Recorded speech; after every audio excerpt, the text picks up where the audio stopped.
Bienvenue. Ce soir, on a le plaisir d'accueillir Bérangé Cernon, qu'on ne présente plus, mais on va le présenter quand même. Syndicaliste CGT cheminot, député LFI de l'Essonne. Bienvenue pour ces échanges sur des questions d'actualité ce soir. Et j'accueille aussi Fadi Kassem, qui est lui aussi syndicaliste enseignant, secrétaire national du pôle de Renaissance communiste en France. Et je me présente moi-même, je suis Clément Gastaud, je suis un des animateurs du comité de rédaction d'Initiative communiste. Donc, je vais vous proposer sans plus tarder d'entrer dans le vif des questions de ce soir. La première question d'actualité va être autour du gouvernement Barnier, puisque ce gouvernement Barnier vient de tomber, et Bérangé Cernon, je crois que tu as été en tant que député membre de la commission des finances à l'Assemblée nationale, en plein cœur de l'activité ces dernières semaines autour du débat sur le budget qui a donné lieu donc du coup à cette motion de censure. Euh, Première question qu'on pourrait se poser, c'est est-ce que ce budget qui était proposé allait renforcer dans quelle proportion et pour quelles raisons l'austérité en France? C'est ça la première question, je pense, sur laquelle on peut s'interroger puisque c'est celle-là qui a amené à cette motion de censure. Oui, bah, merci pour cette question parce qu'elle est primordiale. Alors juste un petit truc, moi je me suis retrouvé à la commission des finances uniquement sur la partie collectivité territoriale. Je suis voilà, officiellement on va dire à la commission développement durable, mais forcément du coup tout ce qui est amendement sur les finances, de toute façon ça passe dans l'hémicycle. Donc voilà, c'est très clairement un budget qui était austéritaire. Le gouvernement l'avait annoncé dès le début, hein, de toute façon, en disant moi je dois trouver 60 milliards. Voilà, j'ai besoin de 60 milliards, j'ai un objectif, c'est de baisser la dette pour pouvoir répondre aux critères notamment de l'Union européenne et de sa fameuse règle d'or hein, des 3%. Il s'avère que on s'est posé forcément la question de savoir où était passé tout l'argent qu'on nous annonçait, où étaient passées les recettes tant espérées, alors qu'on voyait bien que de l'autre côté, quand même, on lâchait pas mal de dépenses, notamment en termes d'exonération, hein, que ce soit de charges fiscales, que ce soit de crédit impôt recherche, de crédit impôt compétitivité emploi. Bon, bref, on avait tout un tas de trucs qui étaient mis en place, soi-disant pour relancer l'économie, pour aller chercher le plein emploi, etc., etc. Puis dans le même temps, on nous explique qu'il faut couper très net 60 milliards. Donc déjà, dès le début, nous, on avait dit que c'était pas possible en restant, entre guillemets, dans le statu quo et qu'il fallait chercher tout simplement l'argent là où il était. Et on s'est rendu compte à plusieurs reprises, finalement, qu'il y avait beaucoup d'argent, mais qu'il fallait aller chercher là où il fallait. C'est-à-dire que vous prenez, par exemple, l'exemple de la taxe Zuckman, hein, qui est la taxe qui permettait de taxer les très grosses entreprises, hein, plus d'un milliard, à hauteur de 2%. Donc, vous faites le calcul, il en reste quand même un petit peu derrière. Hein. Bon, ça permettait de gagner près de 23 milliards. Donc, on voit bien que là où on nous dit, bah non, il n'y a pas d'argent, c'est pas possible, et puis finalement, c'est à monsieur et madame tout le monde de se serrer la ceinture en réaugmentant, par exemple, la taxe sur l'électricité ou ce genre de choses, on voit bien que les priorités sont pas du tout les mêmes entre le gouvernement et ce que nous portions depuis le début. On a réussi à faire passer énormément d'amendements de notre programme, de ce que nous défendions depuis le début, donc tout simplement une meilleure répartition des richesses, et on était arrivé à un budget qui permettait de gagner 75 milliards. Donc c'est-à-dire que non seulement on avait répondu aux 60 milliards que le gouvernement recherchait, mais en plus de ça, on avait encore 15 milliards qu'on pouvait réinjecter, notamment dans les services publics, mais pas que, aussi notamment dans le fait de pouvoir redonner du pouvoir d'achat aux Françaises et aux Français. Donc on voit bien que c'est qu'une question de volonté. Donc forcément, quand ce budget est arrivé, entre guillemets, à son terme, eh bien, tout de suite, on a vu un gouvernement qui a été dans la réaction comme il l'est depuis le début, c'est-à-dire fin des discussions, moi j'arrête là, j'envoie un 49.3, et puis mon projet part tel que je l'avais prévu au final dès le début au Sénat. Donc on avait, je crois, une dizaine d'amendements qui avaient été retenus sur tous les amendements et les heures qu'on avait passées à discuter et à voter, sachant qu'on a eu un socle commun, là, comme il s'appelle, qui était complètement démobilisé, puisque dès le début, ils savaient qu'ils n'étaient pas majoritaires, ils savaient que, ils allaient voter des choses qui seraient complètement imbuvables pour la plupart des Françaises et des Français, et que, contrairement à ce qu'ils peuvent s'imaginer, les Françaises et les Français n'ont pas tant que ça la mémoire courte, et ils se souviennent quand même de ce qu'ils votent et de ce qu'ils font, puisque quand on voit aujourd'hui combien ils sont, c'est-à-dire même pas 80, alors qu'ils étaient encore, il y a 7 ans, 280 ou je ne sais plus combien, enfin bon bref, voilà, ils étaient très très nombreux. Voilà, c'est bien que derrière, il y a eu des sanctions électorales, parce que justement, à force de faire de l'austérité, et toujours taper dans les poches des plus pauvres. Donc voilà un petit peu. On a, je pense, réussi à démontrer qu'il était possible de faire autrement. Parce qu'aujourd'hui, c'est un petit peu ce qu'on nous répète systématiquement. On n'a pas le choix, il faut trouver de l'argent, et donc en gros, tout le monde doit passer au tiroir caisse. On a prouvé qu'on pouvait faire autrement. On a prouvé aussi, mais ça, on a un gros travail de fond à faire parce que on a un poids des médias très important qui nous dit, mais de toute façon, vous voulez taxer tout le monde, taxer, taxer, taxer. C'est souvent le discours qui revient hein, régulièrement dans les médias. Mais quand on regarde de plus près, quand on regarde là où on allait chercher l'argent, quand on annonce, par exemple, dans notre programme, que tous les gens qui gagnent moins de 4 000 € verront leur impôt baisser, on voit bien qu'on ne va pas taxer tout le monde. On ne va pas créer de taxes pour je ne sais qui. Non, on va aller chercher l'argent là où il est depuis des dizaines et des dizaines d'années, où ils sont gavés d'argent public d'une part, et puis d'autre part, aller chercher bah, là où se trouvent les bénéfices et les répartir bah, à ceux qui en ont le plus besoin. Merci beaucoup. Beaucoup de choses là ont été dites. Fadi, est-ce que tu veux réagir aussi, toi aussi, sur peut-être les causes et les solutions par rapport à cette austérité qui nous menace et à laquelle nous sommes suspendus en attendant d'avoir un nouvel gouvernement? Comment est-ce que tu vois les choses? Comment est-ce que le PRCF, lui, voit les choses? Bien, déjà, il faut quand même signaler le gros travail hein, qui a été accompli là. Au regard de ce qu'a dit Béranger, bon, on le savait déjà un petit peu. Il y a un gros travail qui est accompli au sein des commissions. Hein, ça vient d'être dit, donc il faut saluer ce travail qui justement a, comme l'a très bien dit Béranger, permis de montrer qu'en réalité, on allait se prendre encore une énorme cure d'austérité. Et je vais prendre un domaine que je connais bien, celui de l'éducation nationale, puisque bon, alors comme d'habitude, on nous promettait la suppression de plusieurs milliers de postes, avec pour objectif, ce dont se rendent compte d'ailleurs de plus en plus de collègues, soit dit en passant, l'objectif de démantèlement de l'ensemble de la fonction publique, du statut, hein, du statut, de la fonction publique, etc. Donc c'est au-delà des salaires, hein, finalement, l'austérité, c'est l'ensemble des services publics, le statut qui est en voie de démantèlement. Ça s'est vu d'ailleurs, tout ceci, dans le cadre de l'adoption des budgets, parce qu'il y a le budget national, puis il y a les budgets au niveau des établissements scolaires. Alors, il se trouve que l'établissement dans lequel je travaille est un cas très particulier, quasi exceptionnel, puisque dans l'Académie des Hauts-de-France, je crois que nous sommes 4 établissements au total à avoir obtenu une nette augmentation du budget. Alors, faut-il y voir le fait que l'année dernière, on avait rejeté le budget, qu'on a fait pas mal de bruit, si j'ose dire, à tout point de vue, qu'en plus, il y a eu un changement de direction inattendu, mais pas surprenant, si j'ose dire, parce qu'il y avait des tensions. Et en tout cas, une chose est sûre, c'est que la colère grondait. Et bon, bah, en tout cas, dans le cas présent, pour nous, ça a été pas trop mauvais la situation. Et partout ailleurs, c'est un effondrement.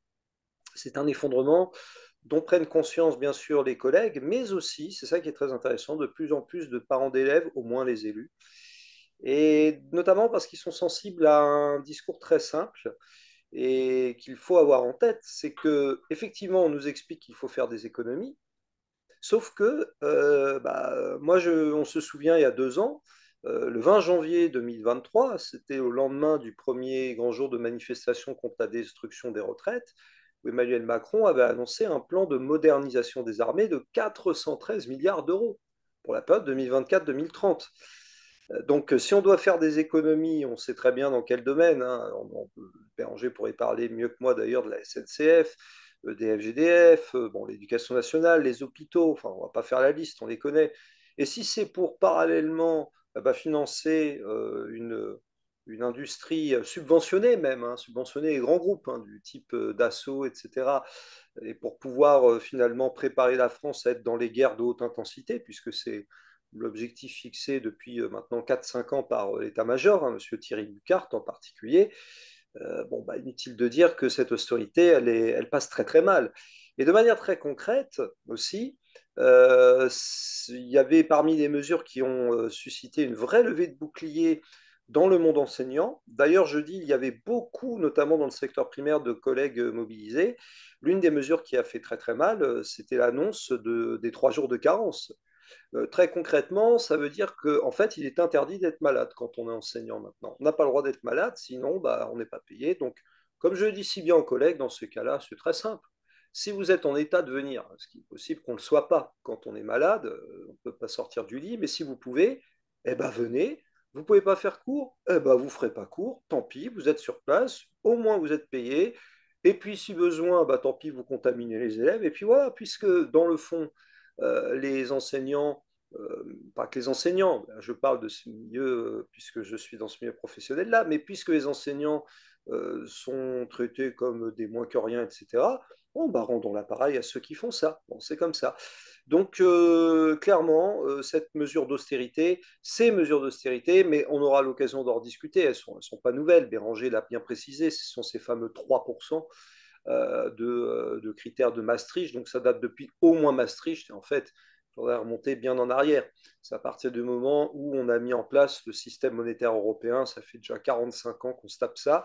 J'ai même une anecdote pour terminer. Il faut savoir qu'il y avait un représentant du conseil régional au conseil d'administration de notre établissement qui était présent, hein, donc le conseiller régional. Il est membre de la majorité de Xavier Bertrand quand même. Et lui-même expliquer les difficultés des établissements scolaires et tout. Donc j'en profitais un peu pour dire, bon, en même temps, ça date depuis un petit moment, votre affaire. Et lui-même a dit, oui, oui, ça fait plusieurs décennies. Sous-entendu, oui, depuis le début des années 80. Il ne se rendait même pas compte au passage qu'il enfonçait la tête sous l'eau de Xavier Bertrand, qui, rappelons-le, a été ministre sous le mandat Sarkozy au sein des gouvernements Fillon. Et c'est vrai que vous avez raison de le rappeler, hein, cette austérité, elle dure depuis des années parce qu'elle a des raisons structurelles, systémiques.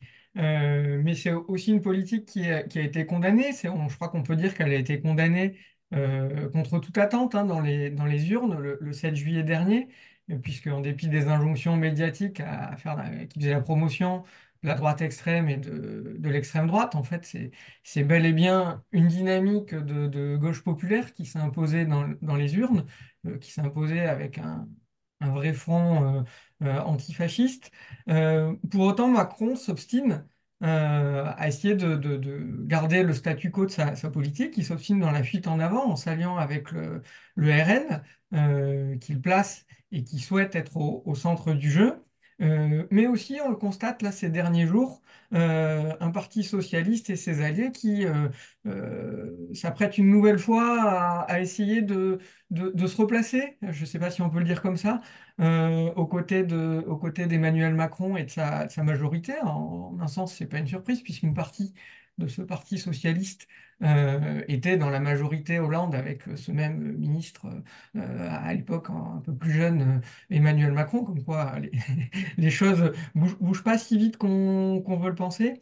Et donc, du coup, comment est-ce qu'on peut imaginer la suite de l'évolution de la situation politique dans les prochaines semaines?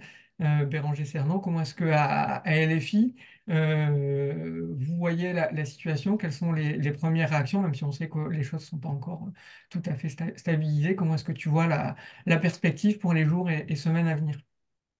Nous, on le dit depuis le début, hein, le problème, c'est Emmanuel Macron. Voilà, c'est ce président qui s'imagine pouvoir tordre le bras à tout le monde, qui a fait une déclaration encore jeudi dernier, hein, qui a pris la parole en fait pour nous expliquer qu'on était trop bêtes et qu'on était irresponsables, et qui finalement n'assume jamais, jamais, jamais ses choix, cette réalité qui s'impose à lui. Quand on dissout l'Assemblée nationale, c'est pas rien. C'est quand même un choix qui est voilà, j'ose croire réfléchi et surtout qui doit avoir sens. Derrière, il y a un résultat, on doit l'assumer. Celui qui est arrivé premier, c'est l'NFP. Voilà. En effet, pendant des semaines, ils nous ont expliqué, en gros, le RN, est-ce qu'il aura la majorité ou la majorité absolue? Bon, bah voilà, résultat des urnes, c'est le NFP. La moindre des choses, ça aurait été de mettre au moins un représentant du NFP Premier ministre. Mais même ça, c'est trop compliqué pour lui. Même ça, c'est trop difficile. On a bien compris le petit jeu qui se jouait avec le Rassemblement national et la volonté de le mettre au centre, on va dire, de l'échiquier. Bon, s'il le met autant en avant et autant au centre, c'est pas parce que pour le faire tomber ou pour le décrédibiliser. C'est parce qu'il sait que le Rassemblement national est là pour défendre lui aussi le grand capital. Parce que s'il y a eu une motion de censure, si elle a été votée, faut pas rêver, on ne s'est pas retrouvé sur ce sujet-là. On ne défendait absolument pas la même chose. On a fait tomber ce gouvernement, certes, mais pas du tout pour les mêmes raisons. Enfin, vous discutez avec les uns, vous verrez bien que c'est pas la même avec les autres. Enfin, je veux dire, nous, on avait un budget qui était, je ne vais pas dire NFP compatible, mais en tout cas, qui avait une tête qui ressemblait à un budget quand même à peu près de circonstances et qui aurait permis quand même des avancées. Eux, ils ont expliqué qu'il y avait eu trop de taxes et que voilà, c'était un budget qui allait en créer des nouvelles, mettre la pression sur les entreprises, etc., etc. Donc on voit bien qu'on n'a pas du tout voté la motion de censure pour les mêmes raisons.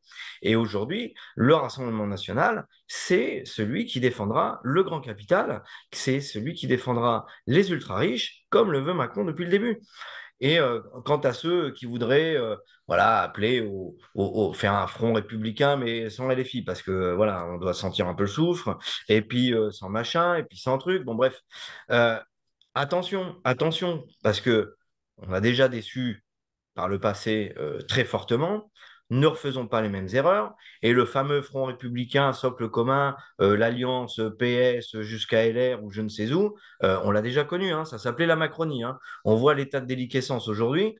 Je pense qu'il y a un moment, il faut assumer d'avoir une vision de la société, il faut assumer d'avoir une politique claire, de rupture, et d'accepter qu'aujourd'hui, il y a trois blocs à l'Assemblée nationale. C'est pas nous qui l'avons voulu. C'est comme ça, c'est le résultat des urnes, c'est à chacun d'assumer. Et si c'est ingouvernable, il reste une solution, c'est la destitution, c'est le fait qu'Emmanuel Macron parte, et nous, ça nous aura très bien. On l'a dit depuis le début, la Ve République aujourd'hui, elle est à bout de souffle, elle est arrivée au bout du bout. On a dépoussiéré à peu près toutes les pages de cette Constitution. Le 49.3, plus personne n'en veut, plus personne ne peut plus voir cet article et vraiment est un déni de démocratie, mais absolu. Et ben voilà, et ben c'est l'occasion, lui, de partir par la grande porte en disant je me casse, et puis nous, de pouvoir passer de la Ve à la Sixième République.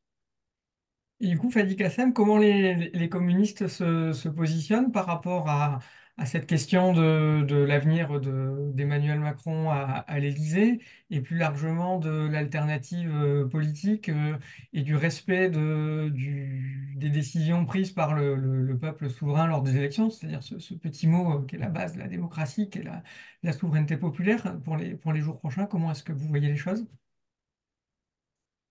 Déjà, Béranger a utilisé un mot que nous ne cessons d'employer depuis avant 2022 d'ailleurs. Le fait que la France est devenue ingouvernable, en tout cas ingouvernable dans le cadre dans lequel elle se situe. Et nous en reparlerons certainement après, hein, l'UE, l'OTAN, etc. Bon. Et c'est clair que ce qui s'est passé à l'été dernier n'a fait que renforcer cette dimension, d'autant que, comme l'a dit Béranger, en effet, il y a un bloc qui est arrivé en tête. Et nous, à ce moment-là, ce qu'on avait dit à la suite des résultats, c'est que c'était logique que ce soit une personne issue de ce bloc qui puisse être appelée à la tête du gouvernement. Bon, naturellement, Macron ne veut pas, Macron fera tout pour tout casser. De toute façon, il n'est bon qu'à cela. C'est un illuminé, hein, c'est un illuminé. Ça aussi, nous l'avions dit très, très vite, hein, nous l'avions dit dès 2018-2019, puisque pour nous, il n'y a jamais eu aucune légitimité pour ce type. Il n'a jamais eu aucune légitimité à nos yeux.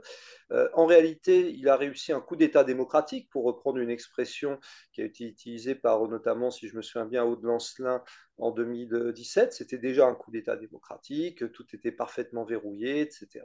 Bon, là, il continue, il s'accroche tant bien que mal au pouvoir tel qu'il lui reste, parce que bon, on voit bien qu'il est complètement carbonisé. Il y a quand même des scores absolument impressionnants de rejet dans le pays.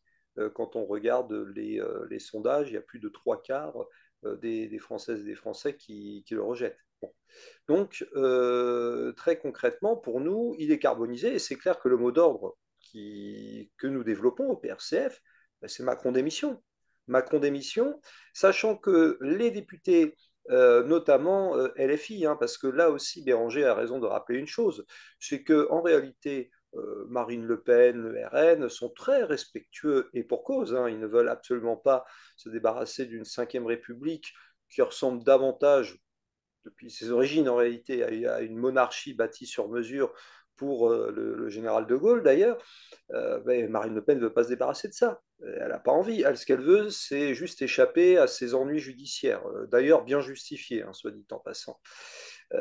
Donc, le fait est que d'appeler à la démission de Macron, de toute façon, il n'y a pas d'autres 36 000 autres solutions. Et encore une fois, qui peut potentiellement sauver, comme ça a souvent été le cas historiquement, ça va faire au point de moins, depuis au moins 1914, hein, cette affaire, qui en va encore sauver et donc trahir peut-être eh bien, ses engagements? Encore une fois, le Parti socialiste. Je pourrais faire la liste longue, tellement longue depuis 1914 de toutes les trahisons, à tel point qu'à force de trahir, on ne trahit plus, on est dans le camp ennemi. Bon. Mais là, on voit bien, quand on explique qu'il faut de la stabilité, il faut qu'il y ait qu'il n'y ait pas de problème, que la Constitution soit préservée, ce genre de choses. Alors, moi, je fais simplement référence à un article de la Constitution des droits de l'homme, de la Déclaration des droits de l'homme et du citoyen du 24 juin 1793, qui affirme qu'un peuple a le droit, et voire le devoir, s'il le faut, de changer sa Constitution. Ben oui, ça doit faire partie de ces droits les plus basiques, et encore plus, comme l'a rappelé Béranger, quand vous avez notamment ce 49.3, puis il y a d'autres joyeusetés de ce type. Donc pour nous, la Ve République est à bout de souffle, et puis d'ailleurs ça tombe bien, puisque pour le PRCF, c'est une république de toute façon bourgeoise qu'il convient de changer dès que possible, quand ce sera possible, et de la reconstruire sur des bases véritablement populaires et souveraine. Hein. N'oublions pas ce mot-là, la question de la souveraineté populaire et de l'indépendance nationale qui vont de pair. Donc c'est clair que pour nous, le mot d'ordre, il est évident. Macron démission, que le peuple souverain s'avance, parce que c'est ça aussi qui est en jeu.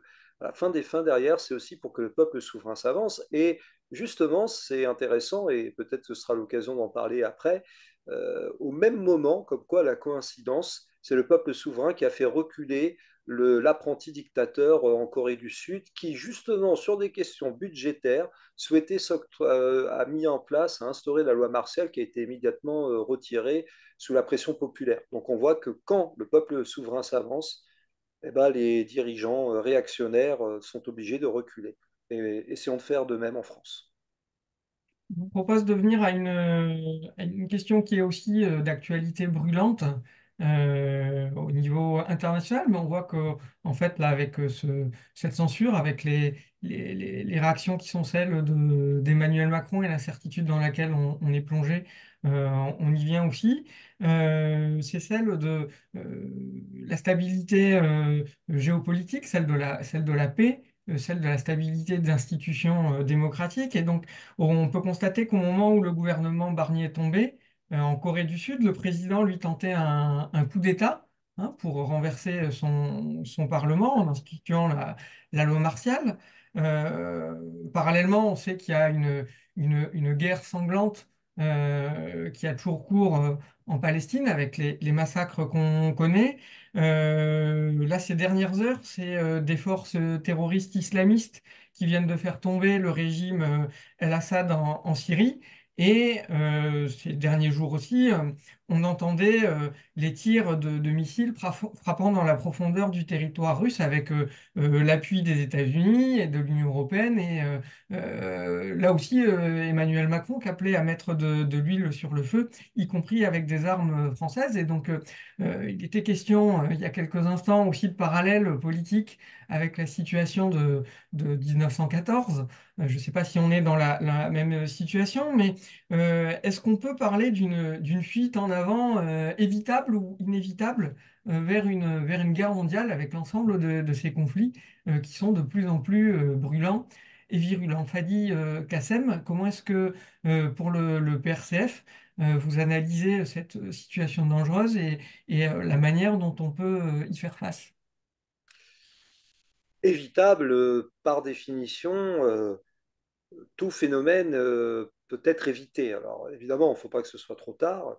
Donc en tout cas, on fait tout ce qu'il faut à notre niveau et on espère que les forces qui sont à peu près rationnelles, c'est vrai qu'il y en a de moins en moins, font tout ce qu'il faut pour éviter ce qui serait un désastre. Et c'est vrai que ça ressemble plus à l'avant 14 qu'à l'avant 39, hein, la situation actuelle, qui est à la fois très complexe et en même temps s'inscrit avec une certaine logique. Alors, très complexe parce qu'on voit que ça éclate de partout, de la péninsule coréenne jusqu'à bien sûr à la Palestine, jusqu'à l'Ukraine, et puis n'oublions pas même Cuba, hein, on pourrait parler de Cuba, de ce qui se passe du côté de l'Amérique latine de manière plus générale. Donc, à vue d'œil, comme ça, on a l'impression d'un immense maelstrom, d'un espèce de d'un enchaînement de tas de crises sans queue ni tête. Pourtant, il y a bien une queue et une tête, si j'ose dire. En tout cas, il y a une logique. C'est dans le fond la remise en cause de l'ordre hégémonique des États-Unis avec leur soutien, et à commencer par l'Union européenne du capital. C'est vrai que ce qui s'est passé en Syrie est très intéressant de ce point de vue. Alors, soyons clairs, il ne s'agit pas de dire que Bachar el-Assad était un super type, un grand démocrate, etc.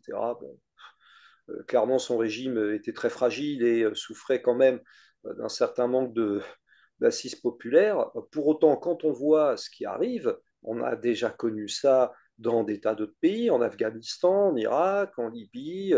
On pourrait même dire d'ailleurs en Égypte, hein, puisque dans le fond, à partir du moment où le nasserisme a été remis en cause en Égypte, eh bien, ce sont les frères musulmans qui en ont profité pour monter en puissance. Bon. Et là, on voit bien ceux qui se frottent les mains de ce qui se passe en Syrie à l'heure actuelle. C'est la Turquie, qui est avec à sa tête, faut-il le rappeler, un parti islamiste hein, quand même, hein, le parti d'Erdogan. Ce sont les États-Unis qui, dans le fond, sont quand même plutôt restés prudents pour l'instant dans leurs déclarations. Et puis l'Union européenne, alors là, pour le coup, Macron, lui, il n'a pas du tout été prudent. Il s'est félicité de ce qui s'est passé. Ce qui est quand même assez extraordinaire, puisqu'après, c'est ce type qui expliquera que lui, il combat le terrorisme islamiste, je ne sais quoi, etc. Bon. Mais disons que de manière générale, on voit bien que ce qui est en jeu, c'est le fait pour les États-Unis et l'UE de maintenir leur domination. Et là, encore une fois, j'en reviens à ce que je disais dans la réponse précédente. Il y a un problème, c'est que tous ces régimes donc d'Occident se heurtent de plus en plus à leurs populations en colère. On a parlé donc bon, de la Macronie qui est carbonisée. J'ai évoqué ce qui se passait en Corée du Sud, où là encore, il faut quand même le rappeler. Je crois que je l'ai déjà dit, mais j'insiste dessus. S'il y a eu un tel affrontement entre la souveraineté populaire et le président sud-coréen, c'était à cause du budget. Et là encore, c'était pour une affaire de budget. Il faut signaler qu'aux États-Unis, on a battu des records de grève ces derniers mois et même ces 4 dernières années, hein, sous le mandat de Biden. Hein. Si on veut comprendre pourquoi il y a eu l'échec de Biden, il faut déjà regarder ceci. Et puis au Canada, il y a des grèves énormes, grève générale en Italie. En France, on voit bien la colère qui explose. En Allemagne, bah, c'est pareil, hein, par exemple au niveau de Volkswagen. Donc, dans le fond, il y a une logique commune. Et si on peut avoir un petit peu d'espoir quand même dans une situation qui n'est pas la plus réjouissante, on peut se dire qu'il y a quand même des forces de paix, qu'il y a des forces qui vont chercher à empêcher la fuite en avant. Alors, il ne faudra pas les chercher du côté des États-Unis ou de l'Union européenne, ni d'ailleurs certainement du côté de Donald Trump, que certains ont pu présenter comme éventuellement un facteur de paix. En tout cas, hier à Paris, avec son costume bleu et sa cravate jaune, ce n'était clairement pas les couleurs de la Russie ou d'un autre pays qu'il arborait. Hein. Je crois que c'était assez clair. Là, une mention spéciale en particulier pour les Trumpistes de France qui n'arrêtent pas de jurer monts et merveilles grâce à Donald Trump. Mais en tout cas, je pense que il y a un réveil, c'est ça qui est le plus intéressant, un réveil des luttes de classe, un réveil vraiment des luttes de la part des travailleurs et de cette souveraineté populaire qui, encore une fois, comme ça a été le cas récemment en Corée du Sud, c'est vraiment quelque chose qui est peut-être passé assez inaperçu, mais qui est fondamental. Eh bien, qui démontre que les peuples qui ne veulent pas non plus se faire tondre et qui sont prêts à affronter leurs oligarchies respectives, surtout si la perspective qu'on leur propose, c'est l'exterminisme, comme c'est ce qu'on nous propose en France. Et c'est pour ça que quand on dit l'argent pour les salaires, pas pour la guerre, c'est pas seulement l'argent pour les salaires, pas pour la guerre, c'est le projet de vie le projet de vie qui est en jeu, au-delà, bien sûr, de la question de l'argent. Et Béranger Sermon, du coup, je vais revenir effectivement sur cette question de la paix, on voit que c'est un enjeu, c'est une préoccupation. On sait que la France insoumise est très mobilisée hein, sur ces questions, en particulier en solidarité avec la Palestine. Et on sait la criminalisation qui est déclenchée à l'encontre de l'ensemble des voies de la paix en France. Comment est-ce que toi, tu réagis à ces liens qu'il peuvent y avoir effectivement entre les priorités budgétaires pour les besoins essentiels des travailleurs en France, leurs services publics, leurs salaires, leurs retraites, et l'escalade guerrière. On sait que l'OTAN demande que les budgets militaires soient augmentés à 2% du PIB. Quand il faut faire des arbitrages, tout à l'heure tu parlais des arbitrages entre les exonérations de cotisations sociales, c'est-à-dire de salaires pour les grands patrons ou pour les grandes multinationales. Au fond, est-ce que c'est pas aussi un peu la même question? Et pour ne pas dire du tout exactement la même question quand on parle des budgets militaires. Et quelle est un peu ta réaction sur ces problématiques?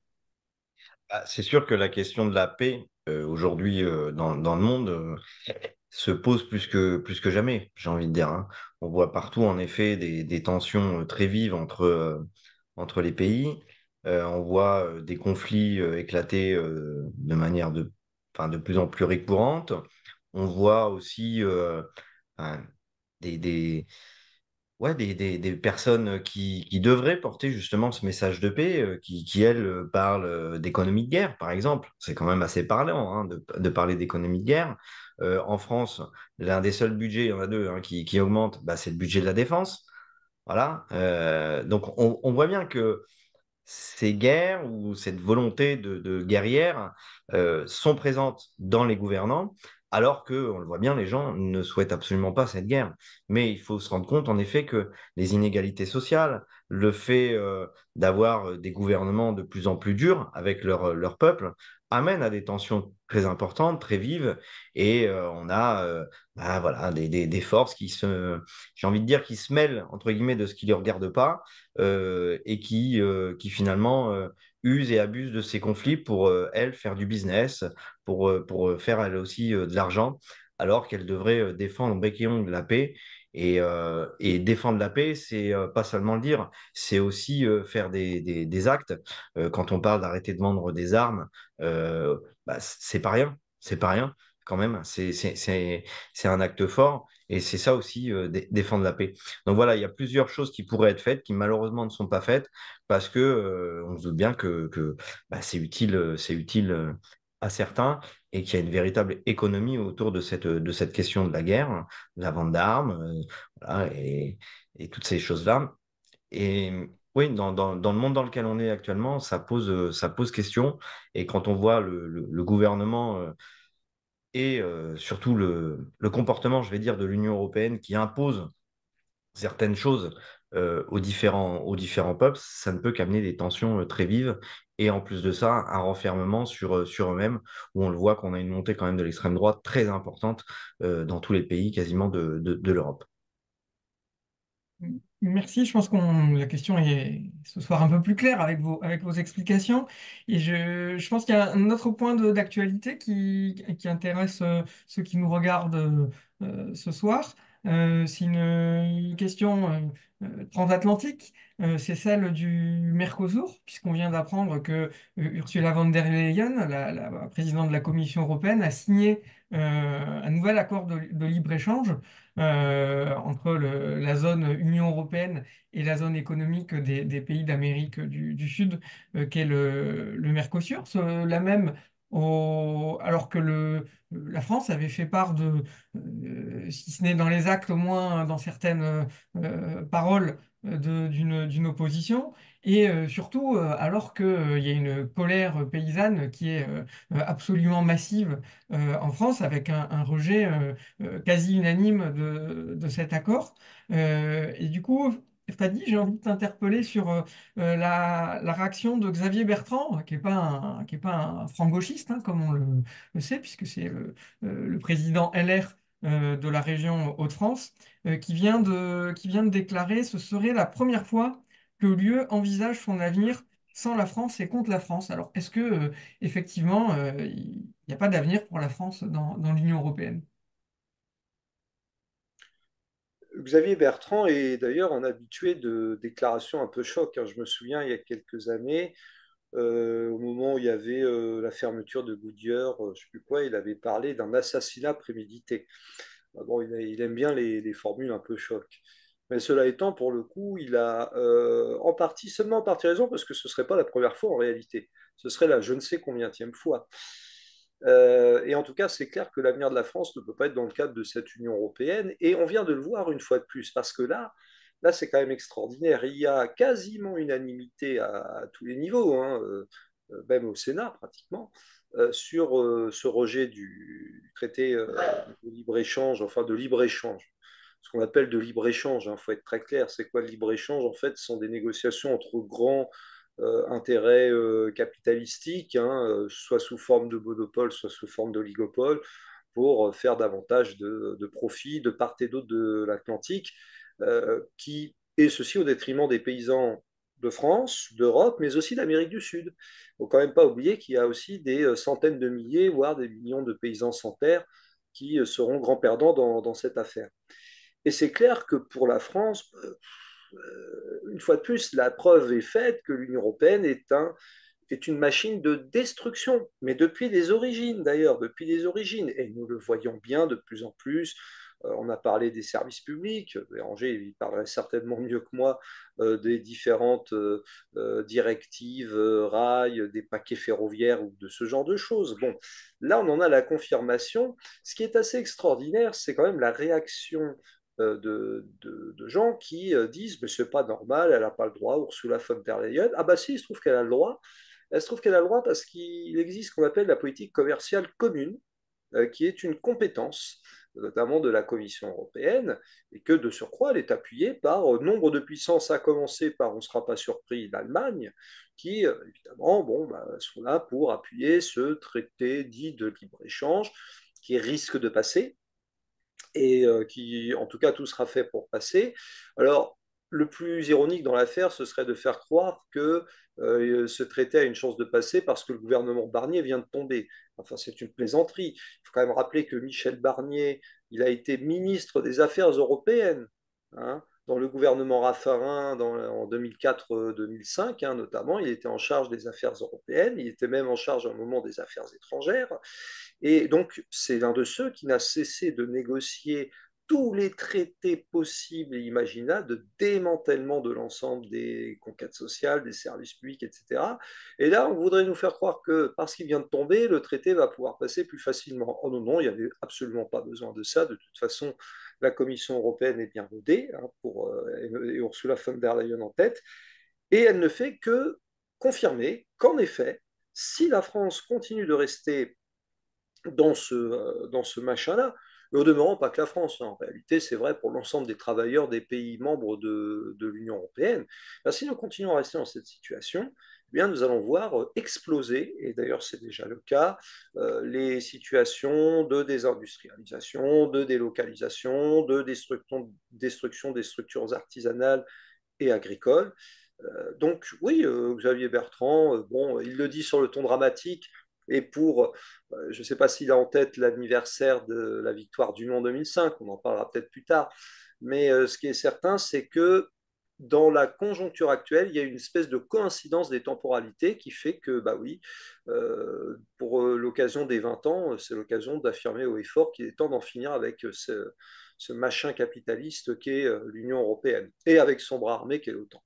Je vais rebondir, Béranger, sur ce cas du traité Mercosur, parce que quand tu es syndicaliste CGT cheminot, et le secteur ferroviaire, on sait qu'il est au cœur aussi des directives européennes, avec notamment les directives du paquet ferroviaire. On arrive à la fin de l'exécution de ces directives européennes qui ont conduit à la libéralisation du secteur.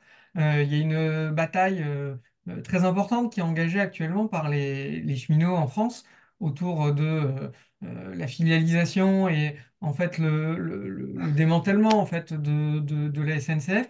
Alors j'ose, mais j'ai peut-être tort, c'est toi qui vas me le dire, tirer le parallèle entre la situation des agriculteurs qui, au nom du libre-échange inscrit dans les traités européens, voient leur avenir mis en danger.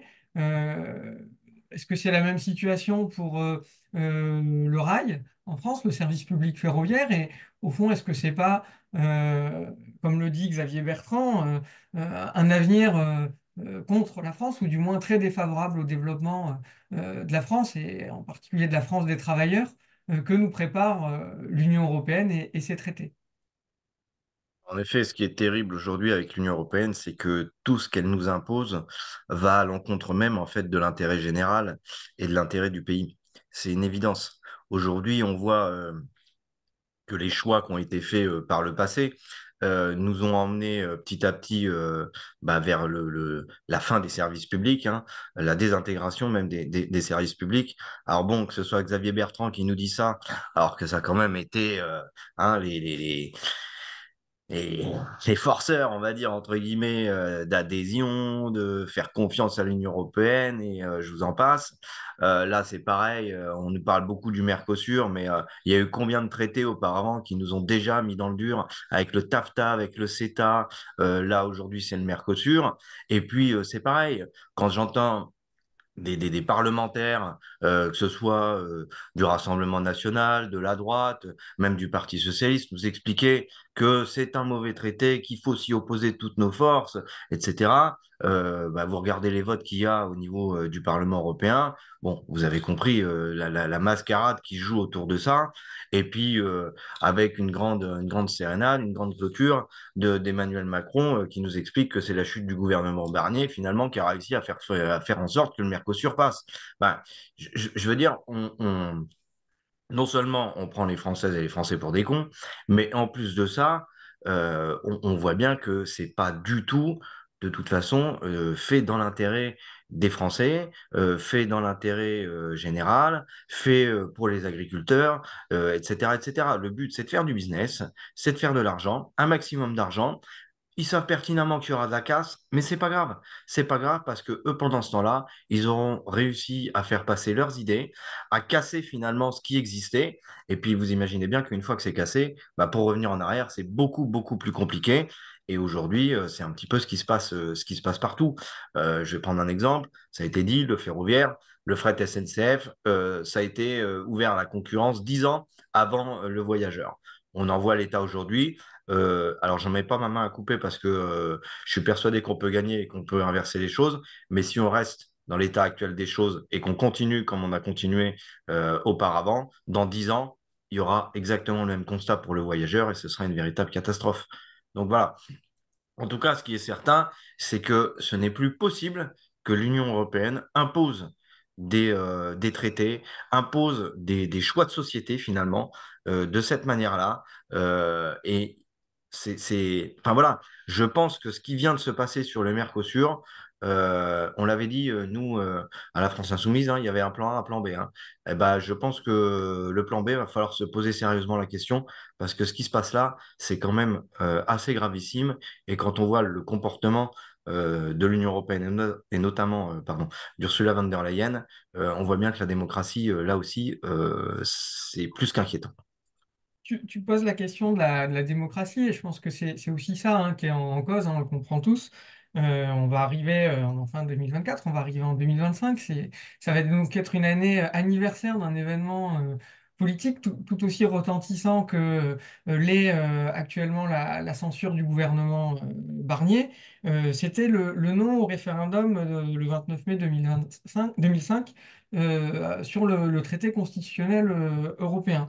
Et enfin, de manière symbolique, hein, on peut se souvenir que l'un des principaux défenseurs de la Constitution européenne à l'époque, le chef de file de la campagne du oui, c'était justement ce même Michel Barnier, qui par la suite a eu de hautes responsabilités au sein de l'Union européenne, puisqu'il a été négociateur des traités de libre-échange avec la Grande-Bretagne lorsqu'il y a eu le Brexit. Et donc du coup, ce vote populaire qui avait condamné en fait hein, vraiment le cœur de ces traités européens, de ce qu'est ce projet et cette construction de l'Union européenne, dont on voit aujourd'hui qu'il verrouille les politiques hein, qui sont menées, les budgets qui sont assurés.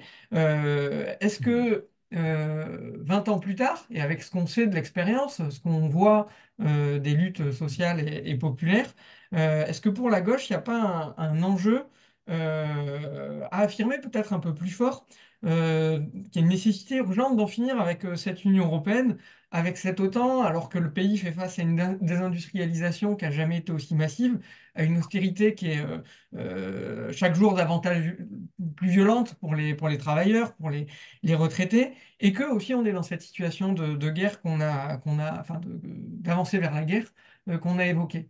Euh, Comment est-ce que toi, Béranger, tu te positionnes par rapport à cette question? Tu as évoqué un peu la dialectique du plan A, plan B qui était portée par la France insoumise. Comment est-ce que ce débat aujourd'hui, il se situe dans le mouvement politique? Je pense que c'est un débat qui devrait avoir lieu, mais qui malheureusement est occulté par tout ce qui se passe à côté, j'ai envie de dire. Voilà, à partir du moment où on a une politique française, Mhm. pardon, une politique française qui est en difficulté, qui est vacillante et qui risque, en tout cas j'ai bon espoir, de changer pour des bons, forcément la question de l'Union européenne n'est pas la première que les Français se posent.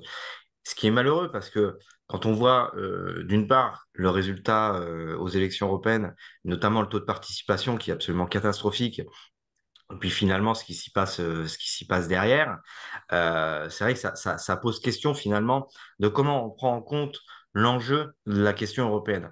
Parce que c'est ça aussi qui devrait être posé quand on se présente à une élection présidentielle. C'est pas seulement qu'est-ce que je veux faire pour mon pays. Je prends un exemple, par exemple, sur le ferroviaire. Demain, on arrive au pouvoir, on veut renationaliser. Comment ça va se passer vis-à-vis de l'Europe? Comment on fait vis-à-vis de l'Europe? Et ces questions-là, si on ne se les pose pas dès maintenant et qu'on se dit pas, eh ben moi je suis prêt à aller jusqu'au bout et aller au carton, eh ben forcément on pourra rien faire. Ou en tout cas on fera surtout pas ce qu'il faut. Donc voilà, faut se poser ces questions-là. C'est des questions qui sont finalement pas si éloignées de nous que ça, hein, parce que ce soit la question du ferroviaire ou la question par exemple du prix de l'électricité, c'est des questions du quotidien. Et pourtant, c'est l'Union européenne qui décide je ne vais pas dire du tarif final, mais presque.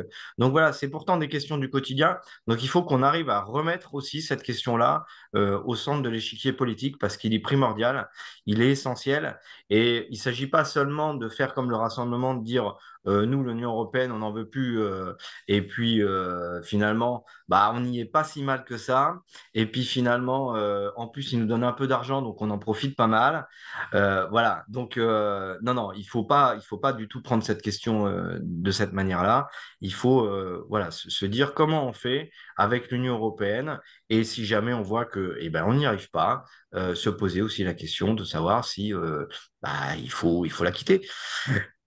J'ose croire que quand même, quand on est un pays comme la France, avec une force politique assez importante au sein de l'Union européenne, on arrive quand même à imposer certaines choses. Et moi, quand j'entends voilà que bah, le Mercosur, finalement, bon, bah, la France, son poids, c'est rien. Ça pose là aussi question. Oui, je pense que ça interpelle, hein, et y compris, tu as raison de le dire, sur des questions du quotidien, sur les transports, sur les services publics, sur l'électricité, sur la production de notre alimentation, sur les normes environnementales, enfin, même l'éducation, hein. On entendait là dans la presse les résultats catastrophiques de la France sur certains enseignements de base, notamment les mathématiques. Tout ça, derrière, on sait qu'il y a des directives européennes, donc c'est des questions qui sont très précises, très concrètes, qui concernent d'ailleurs une myriade de luttes qui sont parfois menées un peu en ordre dispersé. Tu disais aussi hein, que le Rassemblement national, qui n'est ni un rassemblement et qui n'est encore moins national, il est comme Giorgia Meloni en Italie. Il a une rhétorique un peu protestataire par rapport à l'Union européenne, mais lors des dernières campagnes électorales, il a aussi clairement dit qu'il était contre toute sortie de l'Union européenne et contre toute sortie de l'euro. Donc en fait, il a la même position qu'Emmanuel Macron sur ces points-là. Et donc du coup, moi la question que j'ai envie de te poser, Fadi, pour conclure cet échange, c'est pour approfondir cette question de comment est-ce qu'on amène cette alternative populaire qui a appelé des vœux d'une majorité de Français, hein, on l'a vu dans les différents scrutins électoraux, on l'a vu aussi avec la formidable mobilisation populaire contre la réforme des retraites, hein, qui a mobilisé des millions de personnes dans la rue, des millions de personnes en grève. Comment est-ce qu'on peut rassembler sur cette question? Et est-ce qu'au fond, cette question du verrou qui est politique, structurel, qu'est l'Union européenne, est-ce que ça peut pas être un outil politique pour coaliser les colères et concrétiser un argumentaire de crédibilité d'une alternative populaire? Ah ben, ce n'est même pas ça peut l'être, c'est ça l'est. Ça l'est. Il suffit d'ailleurs d'écouter des électeurs qui avaient fait le choix RN, Rassemblement Le Péniste, hein. Par exemple, aux dernières législatives. Bon, moi, j'écoutais un petit peu certains électeurs et un certain nombre est convaincu que Marine Le Pen veut sortir de l'UE, etc. Alors que ce n'est pas du tout le cas. Elle l'a clairement dit, que ce soit de l'euro, de l'UE, de l'OTAN, de Schengen, de tout ce qu'on veut. Donc en fait, il y a la possibilité de cristalliser, comme tu venais de le dire, hein, autour de cette question. D'autant plus que, en effet, et il faut le rappeler, le 29 mai 2005, c'est quand même la dernière grande victoire de la souveraineté populaire en France. Et cette victoire, elle a été littéralement saccagée, violée, bafouée, tout ce que l'on veut, par les tenants de l'ordre euro-atlantique, à commencer par justement Michel Barnier, Sarkozy, tout cela, François Hollande. On va rappeler quand même que François Hollande s'était abstenu et par la suite avait fait ratifier le traité de stabilité, convergence, gouvernance, je ne sais pas quoi, enfin la règle d'or qui nous impose une austérité budgétaire sans fin. Donc en réalité, il y a la possibilité de cristalliser non seulement du fait de la colère populaire, mais aussi par rapport à la question du déni démocratique. Parce que dans le fond, tout est lié. Tout est lié. Aussi bien le déni démocratique que la destruction de toutes les conquêtes sociales, de tout ce qui compose le modèle du CNR, hein, pour faire simple. Et puis bien sûr la marche à la guerre, hein, on l'a déjà dit, etc. Alors je crois que c'est tout à fait possible. C'est la raison d'ailleurs pour laquelle, dans le cadre des 20 ans de la victoire du non, le PRCF va mener campagne avec un appel pétition pour, dans le fond, même si on sait que ce ne sera pas effectivement certainement réalisé, parce qu'on se doute bien qu'ils n'ont plus trop envie, tous ces gens-là, de faire un référendum sur la question européenne. Mais malgré tout, poser la question de savoir si les travailleuses et les travailleurs souhaitent que la France reste dans ce système-là. Parce que dans le fond, c'est ça la question qu'il faut poser. Est-ce qu'ils sont d'accord pour rester dans ce système-là une fois qu'on a évoqué tous ces sujets? Et vous verrez que si on pose la question de cette façon, en faisant le lien avec tout ce que l'on a dit, alors on pourrait avoir de drôles de surprises concernant le vote. Parce qu'en réalité, l'ultime arme qui reste à Macron, etc., comme d'habitude, c'est celle de la peur du chaos. La peur du chaos, si vous sortez de l'Union européenne, ce sera la fin du monde, des astéroïdes tomberont sur la planète Terre, ça va être l'apocalypse nucléaire, alors que l'apocalypse nucléaire, c'est pas nous, c'est pas le Frexit progressiste qui conduirait, ce sont plutôt les États-Unis, l'UE, von der Leyen, Macron, Starmer, ce sont plutôt un Netanyahou, bien entendu. Donc, je pense qu'il est tout à fait possible de cristalliser autour de ce projet-là, avec finalement quatre grandes thématiques qui s'articulent parfaitement: le progrès social, la démocratie, avec les libertés qui elles aussi sont de plus en plus remises en cause, la question de la paix centrale, décisif, puisqu'on voit bien que quand même il y a de plus en plus d'instabilité à tout niveau, pour ne pas dire davantage, et puis l'indépendance nationale, parce que c'est profondément lié. Ce sont ces quatre thématiques qui qui sont liées, hein, en réalité.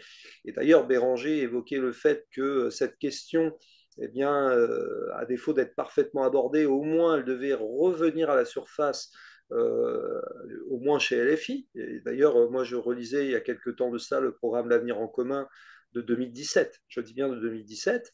Bon, voilà, hein, là, il y avait quand même une réflexion dialectique intéressante même si on pourra toujours dire qu'il y avait des insuffisances, ce qu'on a dit au PRCF. Mais enfin, il y avait une dialectique intéressante qui allait dans ce bon sens-là.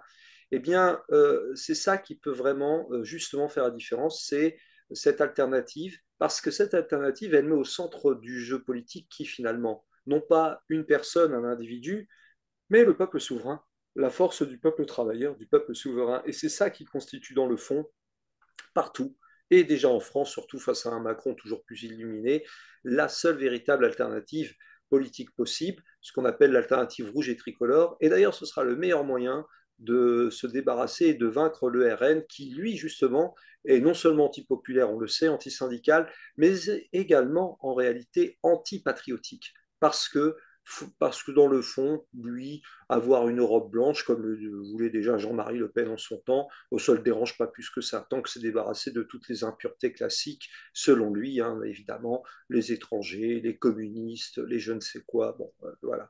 Donc oui, l'alternative, rouge et tricolore, c'est le peuple souverain, c'est à lui de se faire entendre, et avec également des élus du peuple comme Béranger, des forces politiques comme les forces les plus radicales, si j'ose dire, le LFI, le PRCF, etc. Les bases rouges parmi les syndicats, au sein de la CGT, il y a des bases rouges en colère, les gilets jaunes, c'est ça qui représente la véritable alternative pour bien, en finir une bonne fois pour tout avec un ordre qui ne sème que misère, chaos et guerre partout dans le monde. Merci Fadi, merci Béranger. Je pense que au cours de cette heure de discussion, on a pu traiter les principaux points chauds, compliqués de l'actualité. Merci pour vos explications, vos propositions, qui je crois sont porteuses d'espoir et d'une vraie et solide dynamique populaire dans une diversité de points de vue et d'organisations, mais qui, je pense, peuvent nous éclairer tous pour les jours à venir, pour nous orienter de manière à pas laisser aux forces réactionnaires et de la haine et de l'austérité mettre à mal l'avenir de notre pays. Merci beaucoup. Merci. Merci à toi, Béranger, bon courage, et puis on se voit bientôt, on espère. Oui, avec plaisir.